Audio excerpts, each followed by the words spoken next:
friends, moving on to the next part in the chapter of foreign investments in India is foreign direct investments (FDI) in the subject of business economics for TY Bcom semester 5 students. Now FDI, like I said, according to the IMF, it is basically an investment which is made to acquire a lasting interest in an enterprise which is operating in the economy which is other than that of the investors. So FDI is basically calculated when it includes all kinds of foreign contributions such as purchase of stocks as well as reinvestments of earnings by wholly owned companies incorporated abroad and lending of funds to the foreign subsidiaries or branches. Now, the reinvestment of earnings and transfer of assets between the parent company and its subsidiaries also constitute a very significant part of the FDI. Now, let us understand the different types of FDI.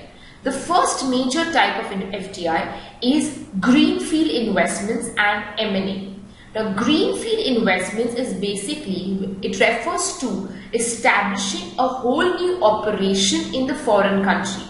Now here, the inflow of the FDI is either by setting up a new production capacity in the host nation or expansion of the existing production facilities of the host country. When I talk about M&A, it is mergers and acquisitions where an existing firm in the foreign country, in other words, acquires control of the existing entity through cross-border mergers and acquisitions. Now, it occurs when the transfer of the existing assets from the local firms to a foreign company takes place. The second type of FDI is horizontal and vertical investments. Now, horizontal investments refers to FDI in the same industry abroad as a foreign investor company. So, the same companies from the same industry when they invest.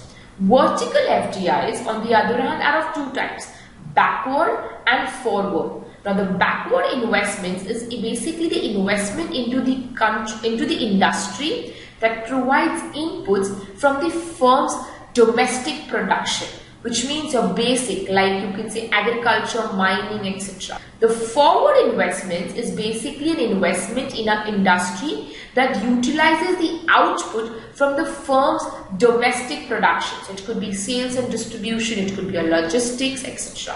The third type of FDI is